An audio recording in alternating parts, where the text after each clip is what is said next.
whatever you gotta do. That's fine. I need one of those. All right, we're live. So I'm gonna send you. Before that, you should probably go on your story and post. You know how to post a link? I already did. Oh man, let's go. Damn. Let's go. What's up? What's up? What's up? All right, we're gonna run this back. See you guys in 2 weeks.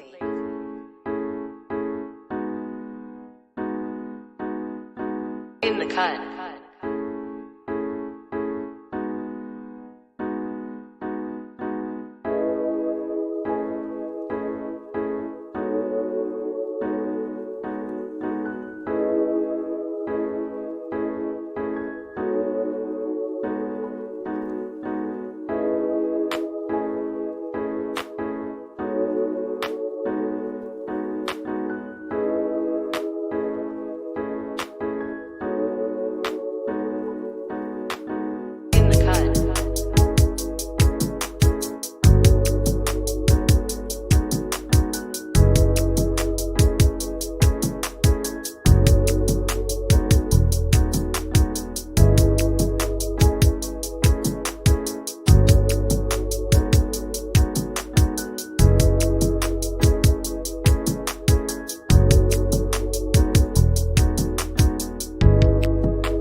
What's up? We live in the cut, man. Oh, we got the HD camera right now. See, like they see, hey, you see the Crispy Pata fade. yeah, the crispy pata fade. You know that? What's going on, everybody? We live in the cut with one of Queens' very own natives. All the way originated from the Philippines. My guy, Mr. Dream Big himself, AJ LAVILLA. And today we got a very special episode. That really pertains to anyone who is an entrepreneur, anyone who is in a creative, anyone who is doing something that has anything to do with their passion, right? Because at the end of the day, your passion is one thing, but to multiply that passion, you need some sort of creativity. So again, today's episode, we're gonna be talking about a lot. I'm super excited to have AJ on here, brother. Welcome. Thank you, sir. To the show. And we have YouTube on the check-in, Twitch, Facebook, Instagram Live. If you're tuning on here, if you're tuning into the recording, make sure you say hello. Make sure you drop a share, drop a like, and we'll make sure to shout out. And if you guys have questions, we'll definitely save those for the end. But as we like to do these things, I like to really focus on backstories, right? Where people really were in the trenches of what they're doing, and people that are actually walking the walk and doing what they say they're gonna do. And AJ is one of those guys. He's one of them ones. So you can move the Oh yeah. Yeah. So there you go. Hey. you know what I'm saying?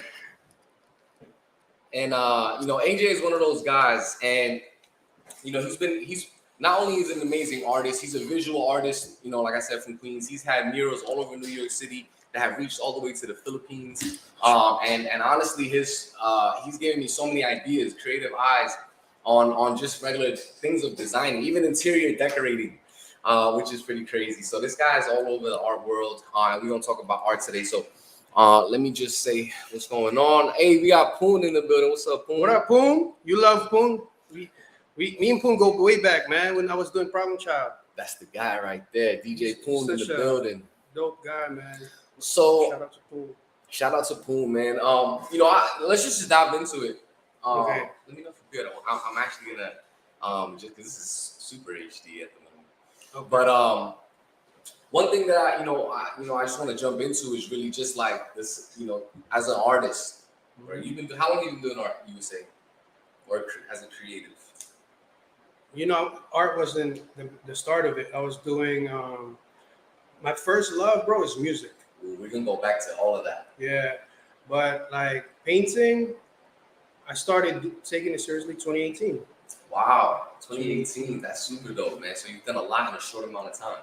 Yeah, to think about it. Yeah, that's fire, bro. Congratulations. So, with the short amount of time that you've seen, even if you're into music, right? Like I said, this is definitely going to apply across the board. But what do you think most successful artists have in common with each other right now? There's a lot of people doing art. There's a lot of people doing a lot of different genres of art, different styles of art. But what really, is something in common that you've seen across the board with a lot of them that's winning? Discipline, bro. I could easily say hard work, but with discipline, hard work comes with it. So discipline is the thing that I feel like we all got in common. Like the artists that are out here making moves, artists that are out here making name for themselves, like disciplined people, bro. Disciplined In people. what sense do you think someone is disciplined more than the other? Say it again. How do you like? In what way are people disciplined? You think, like, as far as like putting out constant work, or just not like getting into negativity, or you know what I'm saying, like. Because they're consistent. You see them do this here, and before you know it, they already got another thing going. So just think about like the effort and the hard work that goes behind what they just put out, and then it's like, bro, like sniper, like they just shooting, Dang, how you do that? Hit after hit, hit after hit. So I definitely agree with you. One thing that I was learning as an early entrepreneur is to always have something else lined up after your event. Cool, you just had a grand opening. All right, cool. What's next? Cool, you just had an art show. All right, cool. What's next? That's right. So people that came to your event or your whatever you were hosting, they had a great time. They had a good experience. Now they know where to find you again, and then you create this sort of wave, this sort of following. Momentum. You're building momentum. Exactly, man. So a lot of people that don't know who you are, in your background, like you said, you're into the music, but if you can, just give a quick, before everything, like back, like you said, even if it started with music, and up to date, how you got to where you are now. I was born in the Philippines, and then we migrated to New York when I was 13, because you got time for that? Bro, I mean, you can go to the highlights. My boy's about to tell me this. Man, like, I feel like this is gonna go on like a movie script one day. I love tell that. The story of like when I was using drugs when I was 12, 13. Oh man. But that's what. Yeah, though. Yeah. My mom found out about it, and then that summer, man, a week later, like I was gone. I was already here in New York, so I was 13 at that time, and then we lived in the Bronx, and then we moved to Queens because my mom had a salon here in Woodside, and yes, I know about that's where I grew up. Got you. Yeah, okay. The one on 70th and Roosevelt? It was under the 7 train at that time, and then she just moved around 65th, 65th, 65th. So your mom was a hustler, man. That's what she was. Yeah. My mom is she's the hustler, bro, and my pops is the mind. He has the military. A great mix, right? A great mix. Yes, sir. So your parents came here, basically first generation. Right. So now you're here, in the Philippines. I'm sure. Well, how old did you say? 13. 13, bro. Hey. So one of the things that's a game changer for me, not to cut your story off, is just the fact that back home there's people getting internet and smartphones, and now they're discovering YouTube and stuff like that. Like I send my podcast to my cousins in the Philippines because it's like they had to get exposure to a whole other culture that without YouTube before, they didn't even see this before. So now, like, my host is somebody back home. It doesn't have to be from anywhere. Anywhere. Finding some sort of Wi-Fi, man, you get to see this one day, and you're like, damn. But that's what I'm about. That's what my art is about. I love that. We could get to that later too. Yeah. You know what I mean, so you know, your parents are hustlers. They hardworking people. And so you end up in New York at 13. I'm sure you're culture shocked at that point. hell yeah. First day I got here, we went to McDonald's. There were like it wasn't a TV at that time. It was like a printed menu. I was waiting for that shit to change because I'm looking for rice and chicken. In the Philippines, they got rice and chicken. Yeah. What did rice First day, my nigga, first day. So I'm standing there with my dad. He's like, yo, you ready? I'm like, they're like, no, I'm waiting for this thing to change. Change what? It's like, what do you want? I said, what's with rice and chicken? It's like, bro, there's no rice and chicken. It's all sandwich and burgers. You know, so that was my welcome to New York moment. Wow. So now, you know, that would have threw me off guard too, right? Because when I'm in the Philippines, you go to KFC and they got rice there. You know, so it's definitely different. But so now you get it. So now you get a taste. You know, you see what new America is, and but your first love was music. Yeah, man. Okay, talk about before the 2018 scene and art. You know, what led to that? 2010, I think. I was in high school. I was sophomore. My parents were going through divorce, and after school, like, I was bored, so I looked. I don't know. I had a PC at that time, and I just downloaded like a beat making software. It was called Hammerhead. And my friend after school came over my house, and she was like, "What are you doing there?" She's like, "Oh, just beat loops." She's like, "Oh, cool. You know, my boyfriend makes music." I'm like, "Word?" And then I got introduced to him. He put me on Fruity Loops. My life changed, my dude. And it was torrented. It was downloaded. Okay. It was hacked, you know, but that changed my whole life. Man, this is what I want to do. And music, like producing? Yeah. Or DJing? Producing. Producing, yeah. And then I got into sampling. So my parents were going through the divorce. I was just in my room making music all day after school. Right. All day and night. And then I finally had a chance to. I turned my bedroom into a studio. Like I didn't have a bed for years. This is a question. Do you think that you was doing that to turn the noise off about what was going on? Because you mentioned your parents divorced. My parents were divorced too. My parents got divorced when I was like 12, 13 years old. My parents were fighting, bro. Right. Man, it was super violent, but you know, it was nothing physical. It was just like fucking screaming, all that shit. Toxic shit. Yeah. So you turn that and you say, you know what, I'm gonna just block it out. I'm gonna be creative. I'm gonna turn my boom. Yep. I started looking at magazines. That's when I started studying the successful people. Dr. Dre. I didn't even know I was doing that. I just, was a fan. Right. You know, I love rap. I love hip hop. And so I was like, what do other producers do? And I started emulating their setup. It's the look for me, bro. It's the look. And so I gave up my single bed. I bought a couch down the street from a thrift store. $30, my dude. And that was my studio.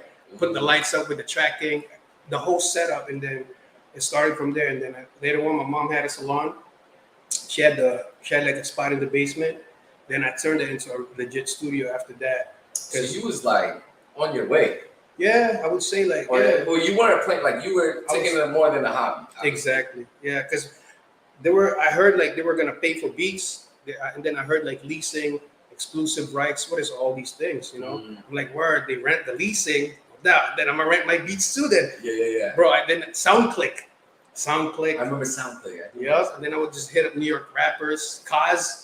I don't even remember Kaz. And so you would send them your like, hey, use my beat, for something. Yeah, Kaz was already doing it. I was just coming up, and to me, I just wanted to get my beats out. Okay. Wanted to get my beats out. You want to rent it? No doubt. And then we got into a lot of music conference. We used to travel and do beat battles. We're the only Filipinos there, bro. Yeah, the whole team. It's 3 of us. No, 4 of us, and then 3 of us. Oh, you guys were producers, or you guys producers? Like you know the runners, Justice League. Rick Ross's producer. Yeah. I felt like that was us. And I met them too later on down the conferences. Wow. But how old were you around that time? Bro, so sophomore going junior and senior. I don't know, maybe like 21, 22. 21, 22, been in America for a little bit. You are hip hop. It already took it over, right? Once you started with the hip hop. Yeah. So now, time goes on. Are you work? Do you work too, or was that all you was all in? No, I work, bro. Who were you at? My first, remember the guy that put me on Fruit Loops? Yeah. His name is Harold. He used to work in White Castle, Queens Boulevard.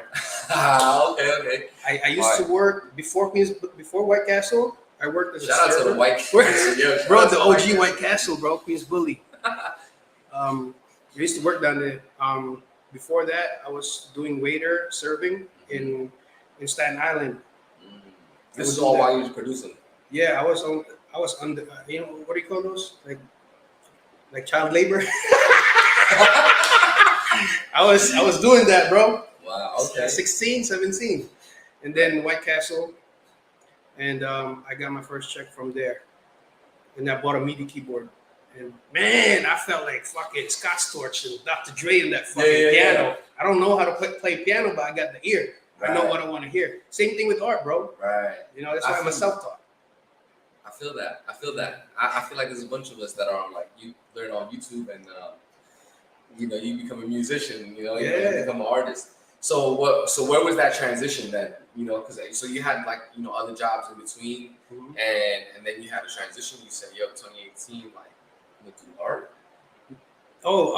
When I was doing music, the studio closed down. My mom's salon closed down. I didn't really see it through, like what's gonna happen. I wasn't thinking that way. I was just in the zone, in the moment, making music. I was just too excited. Right. And I hopped around jobs while making music, like while I'm staying with music. I was even working at Starbucks, and then while working at Starbucks, I was doing medical assistant. I was going to school for it, and then I transitioned from barista to a medical assistant while still making music. And then when that studio closed down, I got into photography because I was a fan of Humans of New York. Oh yeah, Brandon. Yeah. Still same things. Yeah. So I'm like, I like that concept, but let's do it with sneakers. You know what I'm saying? And then we started Shoe Story NY. We go around New York City, mainly in Soho. Right. Then we would look for people that got dope kicks and ask them the story behind it. How'd you get that? This was like 6-7 years ago. That's funny. There's a lot of those people doing that right now. But they're not doing it the way we were doing exactly. it. They were just doing it. The originators. You could say that, but also like I see it as like it's not who did it first, it's who does it best. Exactly. Because they could learn from what we did. I'm more than willing to show them like, this is the blueprint. And we could all make money off of it. You mix it your own way. Yeah. Got you. So you was every hour of the day, my man was putting it to use. Yeah, I gotta stay creative, man. So you get involved with art, man. So what was it like getting involved with art, bro? Because that's what I'm known for now. In 2018, exactly right. Yeah. So 2018 was when you said like, I'm gonna do this. Oh no, it wasn't like that, bro. I mean, it was definitely in the back of my head. Right. How was the first couple months like doing it? The transition was like I was making art already. I was like painting, messing around, and while I was doing music, that was just something I was just doing it. I don't even know why. I guess you want to be creative. Of course. But what really kicked it off is while I was working as a medical assistant, I would do art on the side, and then, now matter of fact, before I was doing it, I went to Art Basel. There's always an event that's like game changer. Yeah, that plot, where it all changed, bro. I went to Art Basel. I got evicted in the 65th Street apartment, bro. When I make it, I'm buying that apartment, that building.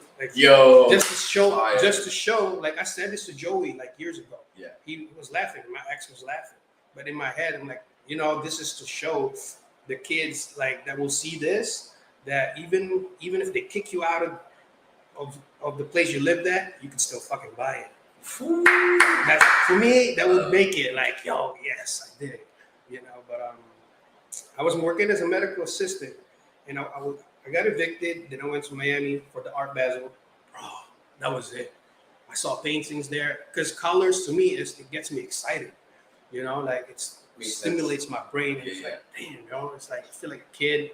So I went to Art Basel, partied by myself, dolo, first time traveling, no idea. You know how that feels. Like you're scared, like you don't know what to expect. You're in another place. So I felt that definitely, and I embraced it, just being alone, which was totally opposite from the life I was living. Because when you make music, you got homies. You run around with a little entourage. Yeah, you got an entourage. So going dolo was, man, it was different. And then I came back and I realized, like, I saw paintings that were $10, $15, $20,000. I was like, oh man, if they could do this shit, I could do it too. I never felt it. Right. I never felt that before. Like seeing something that made you feel like you could do it too. Until that point that I saw the paintings, like, that's real. Oh, this is dope. That is real. I said that. It's the same thing I said with haircuts. I'm looking at haircuts like, man, I can do that. I don't know what it is, but and I pick up a pair of clippers for the first time, and I'm like, oh shit, I can't do that. Oh, this ain't for me. I was like, hold on, it ain't for me. Can't do it. Can't do it as well as I thought. What's up, Instagram? What up, y'all? Y'all still here? Yeah, Instagram is live. You're still tuning in? Thank you for tuning in, man. Some love. Yeah, appreciate you guys. You still live in the cut? You know what I mean? Live. So let me see. I have a lot. Like, yo, if you guys have any questions, hit me up in the comments. So I'm gonna try to answer them. Let's go this route, right?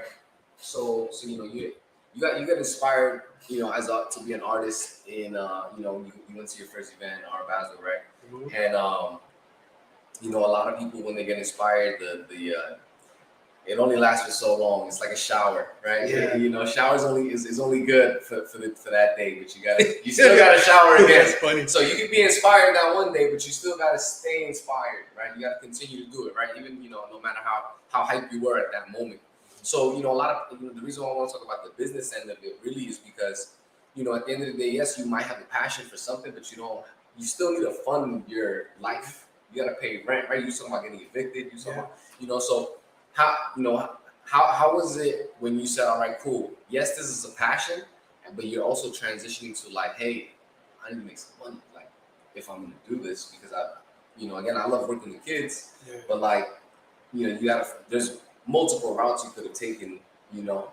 So you get paid from like what was that, you know, that move like, you know, when you said, all right, cool, I'm gonna turn this, you know, if I'm gonna do this, I want to do it the right way, and I want to buy my apartment on 65th Street. I need the blueprint, you know. So what was that like? What opened up to me, what made it possible, and what made me see the possibility was the social media. I was on Snapchat. That's it. That's why I want the YouTube. That's why we out here, y'all. And that's why also your support is super important, because social media is also to be taken seriously. It's not nothing. Who's that? Capilli, my boy John. He said he got a painting from you. Oh, yo, that's love. Thank you, bro. Appreciate your support. You see, like, this is the world we're living in now. Social media. Like 5 years ago, man, I was just joking when I moved to Philippines. I was like, yo, whenever there's internet, I could sell, and it was happening.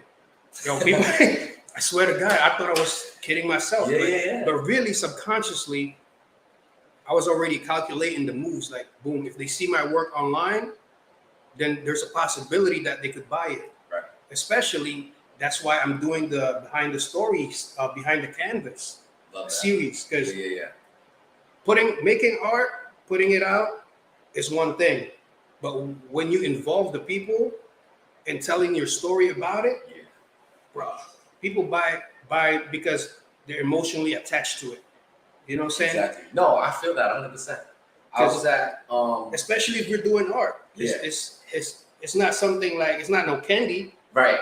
It's no investment. I'll tell you a funny story. I was at this jazz bar in the city called Smalls, and there was a guy in the cut. He has a painting. If you go to my bathroom, you're gonna see it. He was in there, right? There's a painting in there. The dude, you know, he borderline looked homeless, and this is not even me trying to be offensive or anything. Like, the dude really, like, they looked like they just let him in and like give him this, because he was literally in the cut. The corner where he was painting is like this. Oh, wow. And so, but the dude's painting. I'm like, oh, what's this guy painting? He has his artwork up. He's painting the jazz musicians live. Oh, dope. While they're playing. And there's a show every hour and a half. If you've ever been to Smalls, you know what I'm talking about. And so he goes and he's painting every set that goes up. So every hour and a half, he's basically painting a new live painting. Oh, wow. And this was on my birthday. And I was like, I was there for my birthday. I got to see my favorite genre of music, jazz. And this dude was painting. So he's painting the moment. And I'm like, I didn't know how much he was gonna charge me, whatever the case. I was just like, I'm walking away with one of these things. The first time I saw him in there, just the whole narrative of it, him being in the cut and doing the whole thing. And after the end of the show, right, he go, I finally go to him. I'm checking in on this guy because he's doing it live. I'm like, all right, you done yet? Because I don't want nobody to get it. It's a packed house. I'm like, let me just check and see if he's done. Let me check and see if he's done. He's really not done until the very end. Thankfully, I'm the one who asked him to buy it. And he says, yo, this is $100. Oh, boom, boom, boom, right there. I want to see it. Now you want to see it, right? It was $100. And my old instinct was like, this guy might not be worth $100. You know what I'm saying? Maybe more? Yeah, it could be more or less. My point was, I don't know how he comes up with this number, but I was more attached to the story and the narrative that was behind everything that happened before I got the painting. Which is what you were saying. So I'm super big on hearing other stories. Yeah. But back to your question, like I was putting out my stuff on Snapchat. I was putting out my stuff on Snapchat, and then it wasn't even a gallery. It was this guy that worked for a gallery DM'd me. He saw my story, and he I don't know how he found me, bro, but social media, man. Yeah, Snapchat. Shout out to Snap. Snap.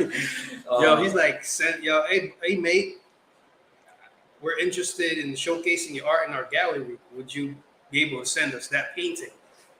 So I'm like, at this time, I was just like, bro, this might be a scam. So where are you painting this from? That crib we was evicted at. In that basement, I still got the photo of that notice. Wow. That you gotta get your shit out of here. It's a fire department, whatever. I know I wasn't breaking the rule or a law because there was a table there already. So I just got my stuff there and I would pack it up. Every time I spend the whole night there making art, bro, your shit everywhere. I would pack up and clean up the place. I did that for a year. But long story short, bro, he hit me up on Snapchat, sent me your painting, did some research. Okay, this might be worth sending. I sent 2 paintings, the Supreme and Louis Vuitton Marilyn Monroe. They were dope, bro. Until this day, I still feel like it's so dope. So I sent it to them. 3 weeks later, he was like, yo, your piece sold. I'm like, what? Yeah. Yo, stop playing. How was that? Yeah. Oh my God. But that was it. That was the bug. Nice. That bit me. And since then, I was like, yo, I could do this. Put that battery on your back. It's like, hold on. Yeah. But then that incline fucking declined. Right. We went from 100 to a 0 again. Because now we got evicted. Wow. Yeah. And then we dipped. I fucking stayed at my boys Yuri and LES. He held me down for a while. Shout out to Yuri then, man. Shout out my homie Yuri, bro. Like my co-partner in Problem Child. And then we went back to the crib. It was October, November, December. We paid off whatever balance that was. And January, I quit the job, went to the Philippines to find myself, and really got to thinking, because the movie Pursuit of Happiness, Will Smith, right? bro, every time I watch that movie, bro, I cry. Yeah. It makes me super humble and reminds me how I was at that time. That's where the title Protect Our Dream came from also, which is my nonprofit organization in the Philippines. Yeah, we talk about that too. Because there's a scene there with this boy. Yeah. Like, no matter what happens, don't let nobody take away your dreams. So in my head, I was like, protect our dream. Right. I was saying that. Turn that into a whole movement. Yeah. So the first sale is always real too. it's always what puts the battery on my like my first haircut. It's like, you pay me for this? Where was your first haircut? Where? I was in somebody's basement. It was, oh shit! It was either someone in West Side basement, or I've cut a bunch of people in my mom's in the bathroom. Like, yeah, so many, man.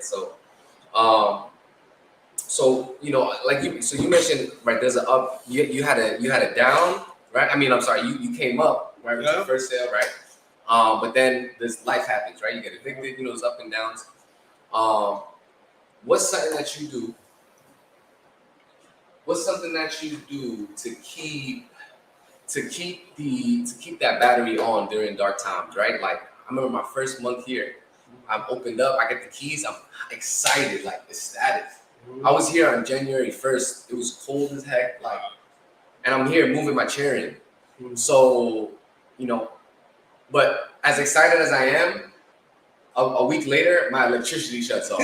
Oh my God. You know what I'm saying? I'm cutting in the dark. Someone got a half a fade, and it's like the electricity came off. It's cold because it's January, so I have no heat, no light.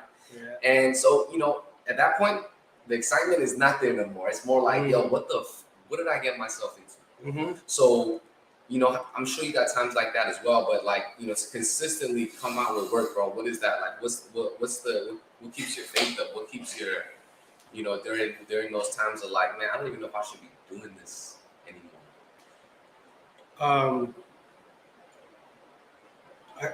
To me, my drive is like, I never answered that. I've asked myself that many times too. Because it could change. Yeah. You know, right now, my what drives me is still the kids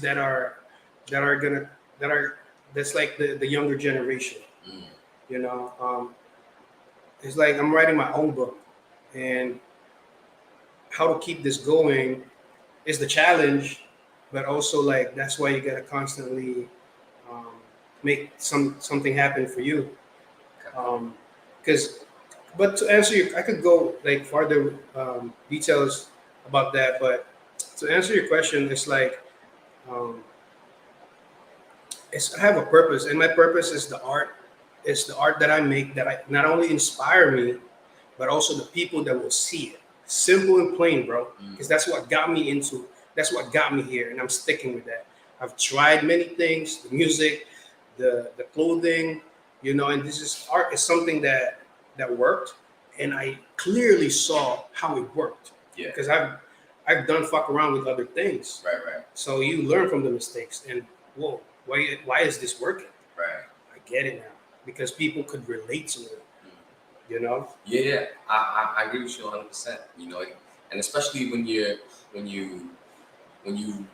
asking the right questions. You know what I'm saying? Like you said, you were already looking at like these videos of, you know, successful people, like already trying to put the puzzle pieces together. That was mindset was already like that. Yeah. You know, I feel like a lot of times we're not where we are because we're just not asking the right questions. Yeah. You know, and you know, there's so many and paying attention too to why it's happening to you. Very true. You know, very true. I want to also share to your audience like how the Dream Big Girl came about, because I think that's how did that come about, right? So you got the Dream Big Girl with the paint thin, right? That's what I remember that when you first dropped that. I was like, this is cool. Bro, so when I was in the Philippines, the first time I came home after a long time, I was soul searching, right? I would just do. I don't know. I was depressed, you know. Anyway, one day my laptop broke down, and then I brought it to a computer shop, and they were trying to recover it. They opened the screen, and they saw my naked pic. Just kidding. They saw my wallpaper that was art, and the lady that was working there was like, "Is this your art?" I was like, "Yeah, I do a little bit of art. I'm from New York." I was getting goosebumps because, like in my head, I was like, "I'm an artist from New York," but I kept it humble. You know, when you're faking it, trying to fake it till you make it. Yeah. I was like, "Yeah, I'm an artist from New York. You know, I worked with Brainwash at that time, bro. I literally just worked with him like 2 months ago. At that time, so it's like, oh, I know somebody that does art too, no doubt. So who is this guy? She gave me his contact, and then I went to his Facebook. Shout out to my partner now. he's one of there's 3 of us in Protect Our Dream. It's Vic, Daryl, and myself. So we founded that organization. So anyway, I got a hold of him, and I see what he's doing with the kids. It's in a public school, and what he's doing was his advocacy was like teaching the kids to make art. So and then I was just pretty much like an observer. I said I don't want to do anything. I just want to go and see what you guys are doing because I always wanted to do that. I just didn't know how. I got into it, and bro, at the end of that day, I never felt such joy. You know, all the anxiety, all when you go through depression, how it was happening to me was I didn't want to talk to anyone. I was always nervous. My palms were sweating as a motherfucker. That was the last time I felt it. And then after that day, it just changed the whole thing. I came home. On the way home, you got to ride the 45-minute banana boat. It's in another island. Yeah. And bro, I was looking at that sunset. I already knew what I was going to do after. That next 45 minutes, this is the whole turn into the plan that I have now. It's like 4-year plan. Wow. I'm here. That's what got me here. So the kids, majority of them were girls. When that year I came back to New York on the plane, I said, "Yo, I want to paint a mural that says Dream Big and then one girl to represent those kids back home." And then I got here, I got to work. And we're here now. Bro, that is an iconic piece. That shit got me to World Piece. Trade. Yeah. Got me painting at World Trade. It brought me a lot of commissions, and it basically brought me places that I never imagined I could go.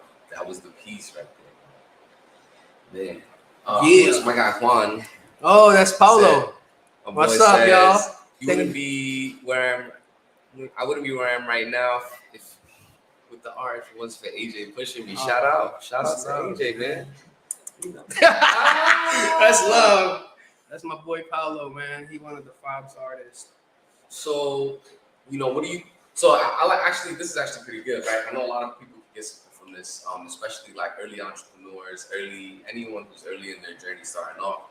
But what are some things that you think artists need on a when they want to go more professional route in their career and they're just starting off, some things that they might not know about, right? Like maybe an LLC or maybe like you mentioned when I was asking you for pictures, you're like, yo, I got a deck for that already. Yeah. Right? Like that's super clutch. Like that was something I learned right off the bat. I was like, this nigga's serious. Yeah, This nigga's a professional. Boy, got it. You know what I'm saying? What do you think? What do you think some people are sleeping on as that they should prepare for?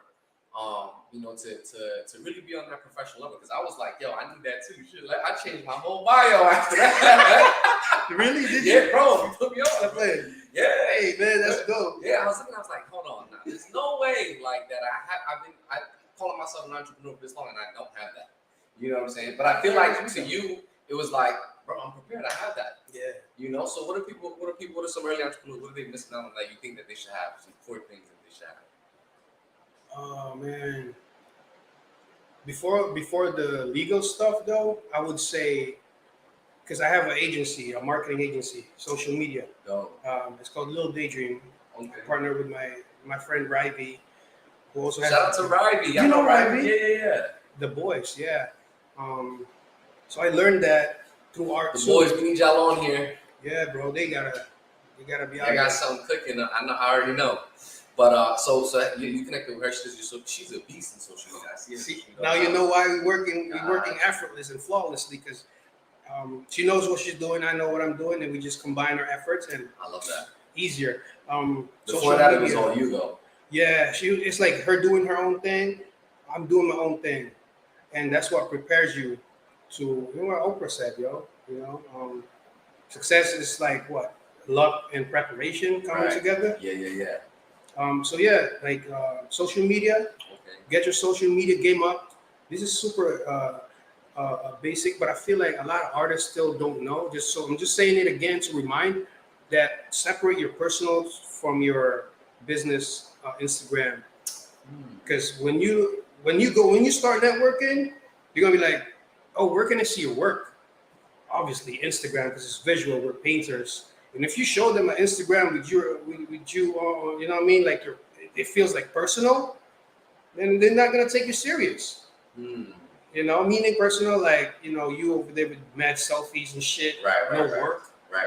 Like, so separate your personal from business or your art account. Gotcha. And when you do art account, do behind the scenes, share your process to your audience, and we could get into that too, bro. Yeah. That's pretty much what I would say. Instagram, lock that in. Your marketing, when you go out, my sticker is my marketing. You know, that's why it sticks. It's a dream big. Oh shit! And you're posting that somewhere. I'm pretty sure it's on my laptop. you know, I'm sure I have it somewhere. It's a marketing tool. I love that. So social media, and then legalities later on. When you scrap some money up, get your money up, you wanna LLC your brand, because once you start selling merch and stuff like that, treat it like a real business. Yeah, you're gonna have to get into the business aspect of it.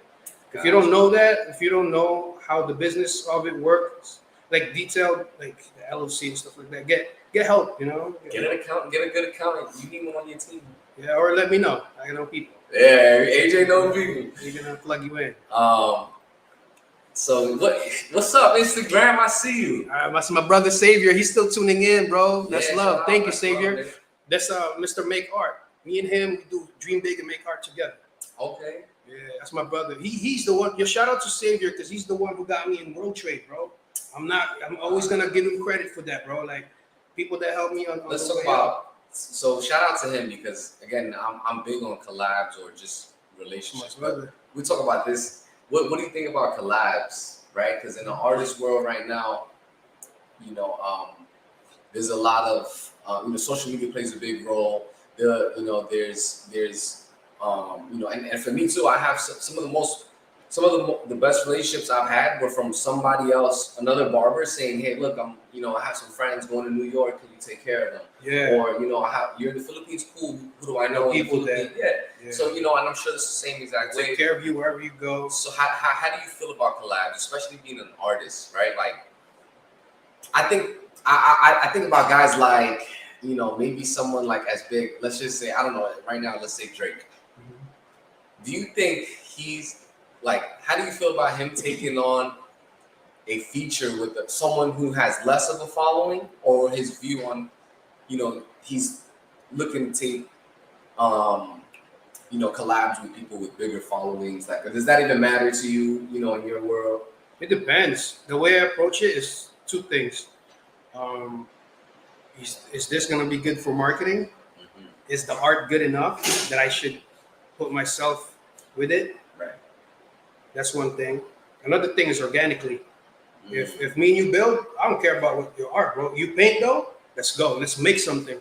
Maybe I could show you a thing or two, and vice versa. Right. I'm just being open. Sometimes it depends on the vibe. I got you. No, that's true. Sometimes people get a little bit hesitant. Or some people are just like, don't want to get leached off of. Like, bro, maybe your art isn't that great, and you reaching up. Can I say something about that? Yeah. Because I had this convo with a fellow artist a while back, and we were talking about originality. Man, like, first of all, nothing is original.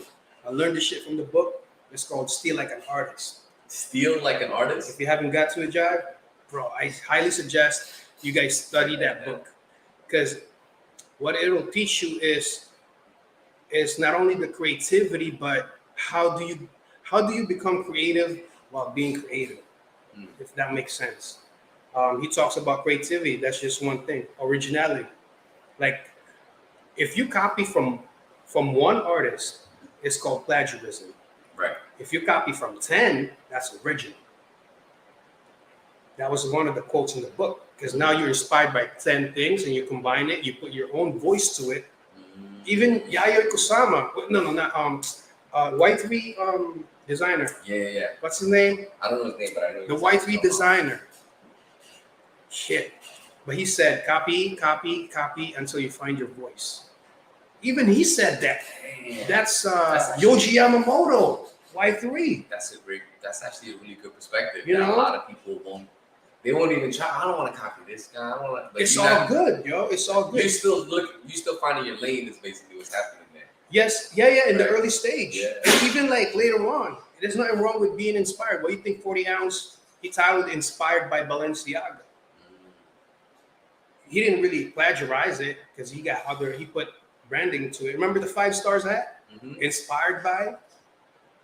You know what I'm saying? These things. No, Like, that's mind-blowing. yeah. But it's true. You know, that's book, that book. I'm gonna look at that's that. why Steal that's my why cards. I don't really get like artist block. And plus, like, you gotta do other things too besides art. Right. Yeah, besides visual art, I study a lot of. You gotta be. That's where you find inspiration. Yeah, you gotta That's- expand your taste palette. Some what did I hear this the other day? They said if you don't got inspiration, if you can't find inspiration, you gotta go find it, and that's actually huge too.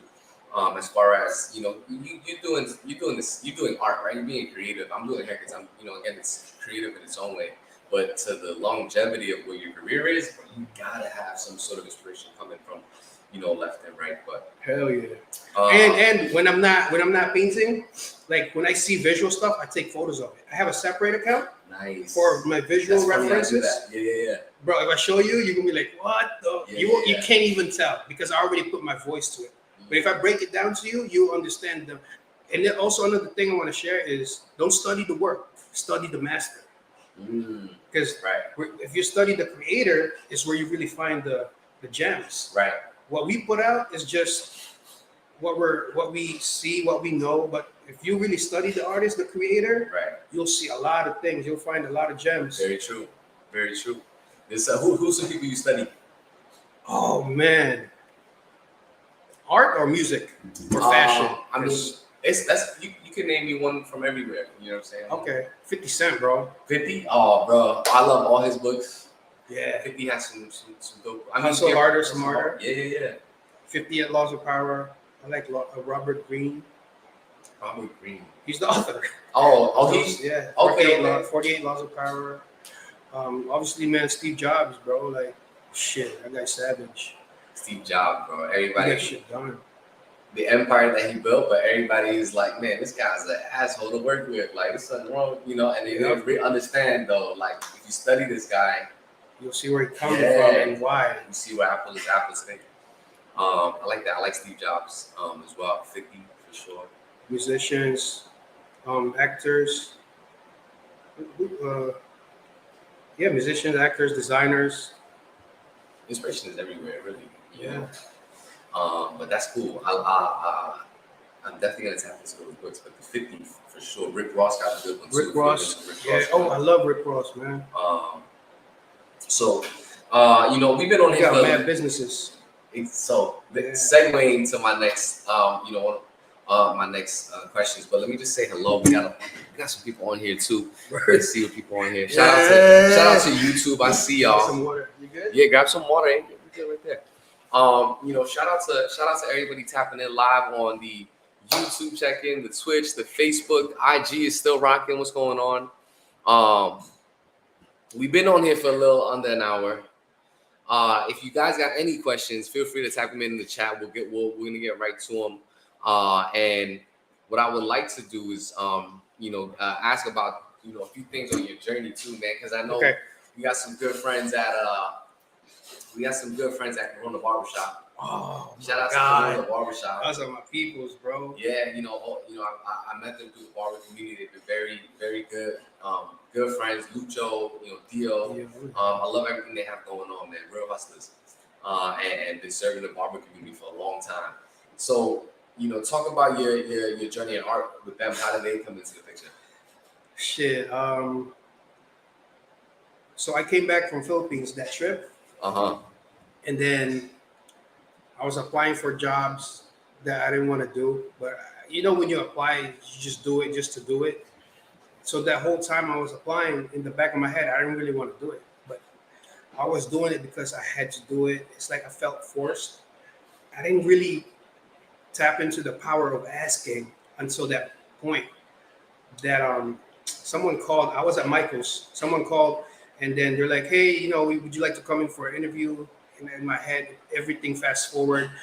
I already know what's going to happen. They're going to fucking end up hiring me. And then I'm going to be working with them again. I'm gonna be depressed again. So the whole year that I spent in the Philippines soul searching will just be for nothing. If I say yes to this call and interview, I hung up, bro, and like I cried because like I was in so much pressure. I was in Michael's in Northern, man. I can't forget that day, and I was like, I came out and I was like, damn, bro. So now what? Now what is it really that I really want to do? We got to make a decision now. I said, I want to make art. I want to paint. Funny. And then so I called my mom. I said, I was living by Sugarpie area. Okay. Found an apartment there. That shit got mad roaches upstairs, bro. It's a whole nother story. Right. But it's gonna build. It's gonna build. The reason why I'm telling you this is it's gonna build. Called my mom. I said, Mom, please help me. I never spoke to my mom like this, bro. I said, please help me. That phone call, you know it's real. I wanna do art, and I just need you to help me and give me about 6 months. I need your help to pay this rent. She was like, you really want to do that? All right, I'll help you out. And it hung up, bro. I started crying again because I was at the point where it's like, I don't want to depend on people. I've always been independent, you know what I mean? Right. And it takes a lot. It took so much weight off my shoulder just by asking for help. And then at the same time, around that time, I was already making art in the house. And then my boy, Rich, he wanted to get a tattoo. He's like, bro, come over here. You know, I'm getting a tattoo from Joe Simpello. Okay. Joe happened to be in that basement of the barbershop. So I go, I was mad serious. And I remember Dio.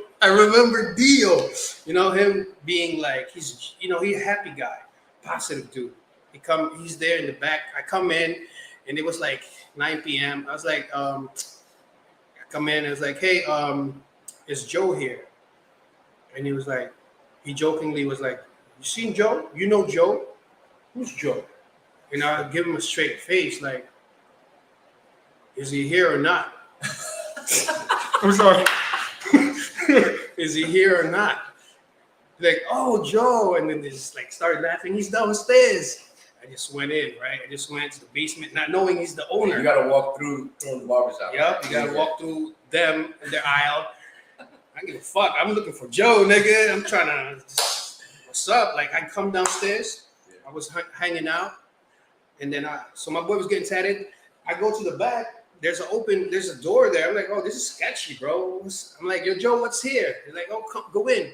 It's like a closet size, but they used that for the podcast. Somebody was doing podcast there. Wow. And I said, what they doing here? How are they doing podcast? I said, I'm looking for a space right now, bro. Can I paint here? I'll share space with you. I don't care. I'll paint here. He's like, no doubt. We worked it out somehow. Long story short, he gave me a shot. He's like, go over there, do your thing. Just make sure every Tuesday night you pack up because Wednesday they got a podcast. So I was doing that for a year, painting every day. And then on my Tuesday night, I would wrap up and bring all my shit, put it somewhere so they could do the podcast there. And while I was doing that, bro, I got into mad nonprofit, like the fundraising shows. One of the girls where I was doing Shoe Story, shout out to my friend Kelly, she hits me up. She goes, because we got in touch on IG. She's like, yo, I see you do art. My friend is doing an auction night to do a fundraising. And then I donated a piece of artwork. It was the Dream Big Girl. Nice. And first it was just me. And then I asked who else is going to be there. She's like, oh, just other photographers. But low-key, my friend told me, get more people if you can. That shit is whack. So I fucking pulled in about 2 days, I pulled 5 other artists to donate their art. Yeah, bro. I came in there and I'm glad I did that. I'm glad I put together some of my friends to donate some work because then that show was it was life-changing because man, people bought all the artworks. It was like dope shit you mix with whack shit, the whack shit gets bought. You know what I mean? And my piece, it was like a 20 by 20 I like bid it for 300. I said maybe this is worth 300. I bid it for 300. At the end of the night, bro, I had the most bid. Probably like 20 people bid on that list. There's only one sheet. Right. They had to put two other sheets, and people were bidding. That's dope. Bro, and you came up with that number on the spot too. You were like, yo. I was like, I mean, I thought about it, but I said, all the materials. I mean, they don't really know me. I'm an unknown artist, Right. but I feel like this is $300. Right. That piece ended up selling for I think 1,800 that evening. So I said, shit, that's my worth. This much, this size, this much. I love that. I love that. And then while I was, they were auctioning, right? Yeah. There were people in there, and one of the gentlemen asked me. He said, "Oh, I like your Dream Big stuff, man. This really inspires. I'm inspired by it, and I feel like a lot of people are loving your piece. Right. It's just so inspiring. It can relate to a lot of people." And I was just telling him because I heard what's his name? The motivation speaker, bro. E.T. No, another one. This Older dude, bro. Older dude. Yeah. So I heard him say like if you have a purpose and if you have like a plan, yeah. if you have to tell as much people as you can that you come across with, and they're gonna help you out. So I was telling dude like, yo, what I want to do with my art is like I was like, my plan with my art is to spread this art, to spread the message as much as I can to a lot of people, as much as possible. And he got me gigs, bro. He got me to paint the school twice. Because I told him my plan. I told him where I want to take the art. And that got me opportunities. So what I want to say is like, if you have ideas and you know it's gonna impact other people, share it with like-minded people too. Because they're gonna help you get to the next level. Collab, bro. Yeah. Collabing with the right people in the right alignment. Right. So last few questions, man. If anybody got, oh man, what's up? What's going on, y'all? My boy Calvin, what's going on? My boy Ray Han in the building. What's up, man? Make sure you drop a like, drop a share. Live in the Cut show on YouTube. Yes, sir. And IG, what's going on? So, this time, if you want to drop your questions, you could drop them. We could ask. And while we wait for some, I definitely want to ask you, one or two last questions. One of them being hobby and the difference between hobby and passion, right? You're speaking about that. What do you think the difference between a hobby and a passion is from someone who's doing like whether it's art, whether it's sports, whether it's whatever it is, I'm doing this as a hobby for fun because my friends, think I'm cool, or like some of my friends support me, and then the difference of like, you know what, this is my worth. I'm an artist. Like this is actually my passion now. What's differentiates the two? Oh shit! I mean, hobbies for fun, but like passion is for fun also, but you're getting paid for it. So that comes with a lot of how would I say, a lot of elements to it. Right. When you involve business, No, it's for me like what I realized when I like for cutting hair, for example. I knew I was doing that in the beginning. As people will take you more seriously if you come with a professionalism. Right. It's how you frame it. It's how you frame it too, bro. Right. You come into, like I said, you come into the table prepared, like a pro. You know what I'm saying? Like that's like having a deck, right? We were talking about this earlier. Like that right there was, I'm gonna bring that up forever because that was already a game changer for me. For those who don't know, it's basically a page where whoever's looking to do work with you can find who you are and have a website. A website, like at the very least. You know what I'm saying? So that's the stuff that I'm working on too. But I'm realizing that's what's turning this from just a hobby, that's fun to like the next level. Yeah. So passion is what drives you. Yes, I agree. Exactly. Passion is definitely what drives. And purpose. Passion, purpose. Because passion, it could. So why you nonprofit, bro? How does that? How do you start that? Hold on. Passion could fade. But if you have a purpose, that shit is endless. Mm-hmm. that will breed another outlet. Um, um, because if you have a purpose, then it's deeper. The roots is deeper. Mhm. You know, like if you just have passion, it's cool. Like it could only push you as far as it could go, and then you get burnt out. Right. But if you have a purpose, Purpose comes with the game plan. Passion is like, yo, I like cutting hair. I love cutting hair. It's you're fun. passionate about it. Right. Passionate about it, right? Or but then purpose comes with the game plan. Purpose is you do it even when you don't feel like doing it, Right. because you have a purpose. Right, exactly. Like, yo, we got deadlines to do. We got this. We got that. But yeah, so you're a nonprofit, right? I'm actually learning about nonprofits more now, just because hanging out with Joey, Yeah. Things like that. But so You're gonna have him next week, right? yeah, we're gonna have Joey. Shout out Project Mercada. Shout out to Project Barcada, man. I'm super excited for that episode as well, man. Y'all, we've been making some strides, man. Shout out to the Filipino community. But you're a nonprofit. Mhm. You started that in the Philippines, or you started that here? I started that in the Philippines. Okay. Because when I left, I asked Vic, I said, how do we keep this going? Because it's all self-funded. So I said, no doubt. Before I left, I wanted to make sure like us three have an agreement that, we were going to do this. So I have a friend, I met Mike, who is also one of our committee. He's a big supporter of what we do, bro. He basically has one of the biggest paint shop in my city.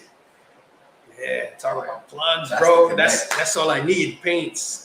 Because then it's one of the materials we need, like paint. And like when I make a sale, like it's all self-funded still, at this point, because I haven't made any big moves on it yet. But we're ready for another workshop, because on these workshops, what I did last time was taught them the mixed media. The one before that was straight up painting.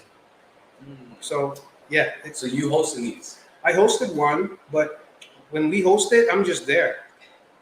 It's like they celebrate because I'm home in a way. Oh, so this is back home. Okay. Yeah, it's back home. Okay, so the whole, obviously, you're nonprofit. You had to have some sort of game plan, like you said, like, to keep it going. Mm-hmm. So you go back home, you do these events. Yeah. And that's how. Then we get sponsors. That's fire. We don't really need much, bro. Right. We keep it like we keep it basic. Simple. Yeah, simple. It's for the kids at the end of the day. Gotcha. But I love that. I want to expand. Where in the Philippines? Iloilo. That's my hometown, man. That's Joey's hometown too. Shout out to fire. Yeah. I love that. Iloilo We City. definitely gotta make something happen over there. Yeah, one of my big dreams is to bring all the artists here, my friends. It could be a videographer, photographer, any creatives that I know that are dope. We want to bring them out there, get sponsored by an airline. Shout out, hello, Philippine Airlines. We're open for sponsorship. Cut the check. You know what I mean? I want to bring them home. My friends out here, not just Filipinos, anybody. Right. We're gonna go from one city to another city, maybe like 4 or 5 cities. We're gonna do just that workshop, and with their specialties. You do photography, let's teach these kids how to take. You could definitely pull that off, because they do that for like dance. Oh shit, I didn't even know. They do that for dance. We'll talk about that in a bit. Yeah. You have 5 elements, whatever, musicians, photographers. Want to bring them down there, document the whole thing, and show it to Netflix.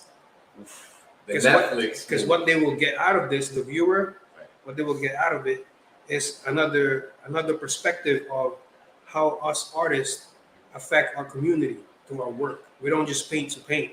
We paint because that's our voice. Right. We have to use it to its maximum capability.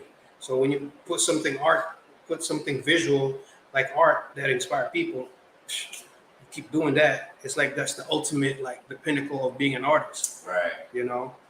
So yeah, with gifts, the gifts that we have, I want to show the other side of, oh shit, these are how the creatives think. And, we're gonna have the kids there, obviously. So I want to inspire the kids as well. Love that. My boy Jigglypuff in the building. That's my boy Jigga. Hey, what up, Jigga? Yo, he got the dopest. The polo bear. Yeah, joint. that's my favorite. Amazing. Shout out to Jigga for that, man. You know, is the exhibit still up? Yeah, it ends Friday. So if you're in New York, we have well, who curated that? Well, it's Paulo.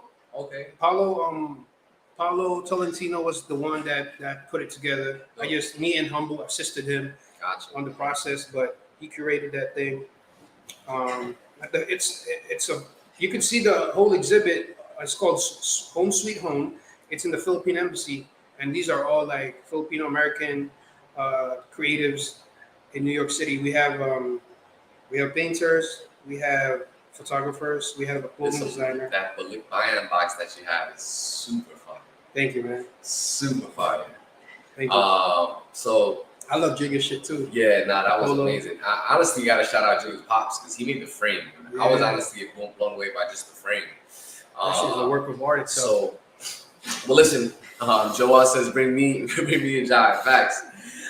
So listen, man. As I wrap this up, man, I want to ask one last question. On my end, I'm actually curious about because a lot of people, you're in the industry of when you're as an artist, a lot of people might say that you're in the industry of pleasing people, right? Again, as an artist, you know that you're really doing what you love, though. But at the end of the day, you're putting your artwork up for the public to see, and a lot of your response comes back from people's feedback. Right. You know what I'm saying? Again, whether it affects you or not is different. A different topic. Yeah. But some people are inclined to when they get paid a little bit, they're inclined to when rappers, when they first start making money, you become the audience. Yeah, you become mainstream. Their puppet. Yeah. So talk to me. How do you keep selling yourself without selling out?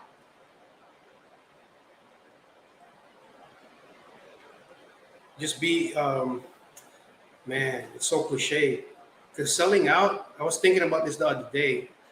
My friend asked me, do you feel like you're being sold out? I'm like, what you mean? Because you're everywhere.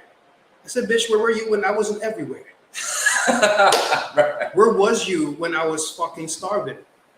Did you know, for 3 years, I only eat 1 meal a day and I had to split that shit fucking lunch and dinner? Where were you?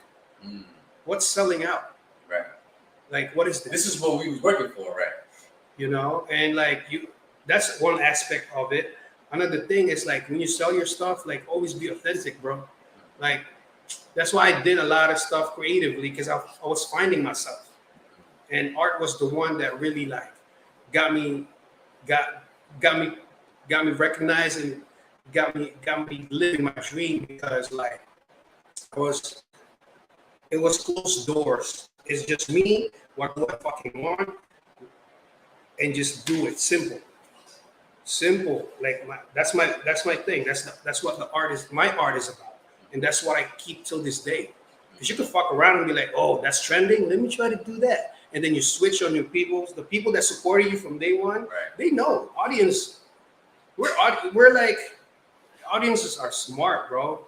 So stick to the ones that like your shit, because it's like finding your tribe.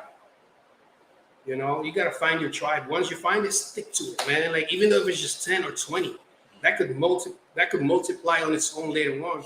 But keep, be original, because you could get lost too. Meaning be original, just do what you like. Don't get distracted.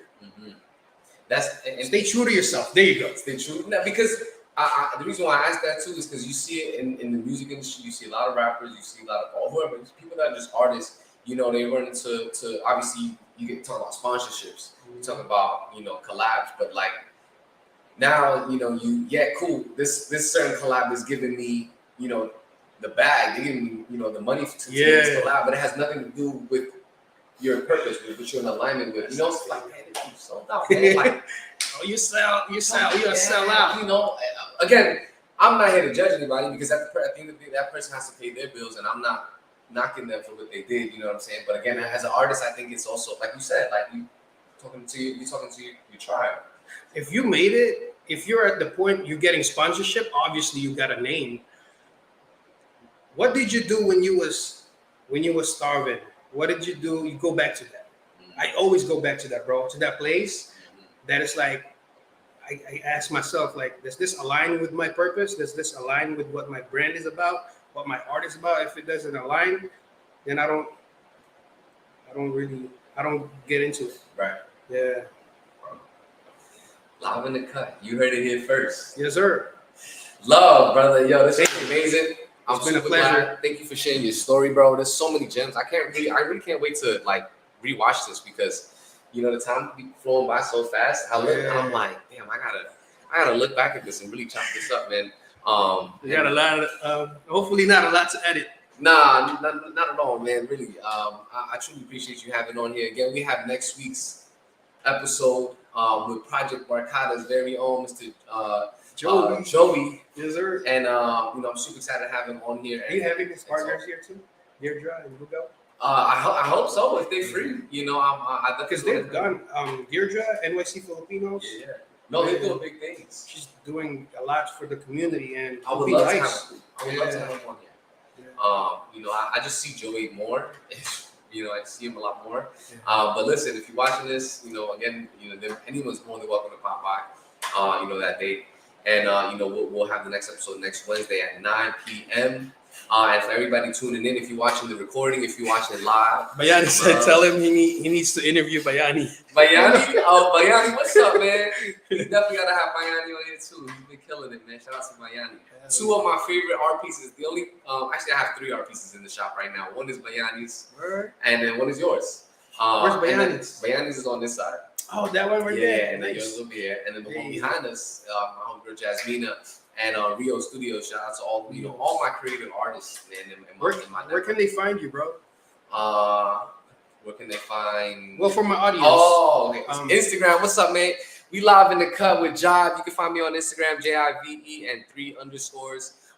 Whether you want a haircut, whether you want to, you know, tap into the network for early entrepreneurs, tune into the YouTube Live in the Cut, and you can follow us on Instagram, live.inthecut. But yo, my brother, I appreciate Thank you, bro. Thank you so much, and we'll catch you guys next week. Yes, sir. Peace. Peace. Hey.